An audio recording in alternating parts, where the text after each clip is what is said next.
کله چې موږ او تاسو ته څوک مزاحمت کوي موږ ورته وایو ته زما څخه څه غواړې، ته زما څخه څه غواړې. دا جمله په الماني ژبه داسې وایو، راځئ چې زده کړو داسې وایو: Was willst du von mir?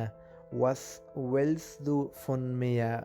ته زما څخه څه غواړې. was مطلب څه، willst مطلب غوښتلو ته وایي، غوښتل. بیا وایو د مثال په تور موږ ورته وایو، تاسو ورته وایئ زه ستا څخه پیسې غواړم، زه ستا څخه پیسې غواړم. دا جمله په الماني ژبه داسې وایو. زده کړئ دوستانو: ich will Geld von dir. ich will Geld von dir. زه ستا څخه پیسې غواړم. دوستانو Geld وایي پیسو ته، او که موږ ورته وایو زه اوس پیسې نه لرم، روپۍ نه لرم، زه اوس پیسې نه لرم یا روپۍ نه لرم، دا جمله په الماني ژبه څنګه وایي؟ تاسو په کمنټ کې ولیکئ، ګورو چې څوک یې صحیح لیکي.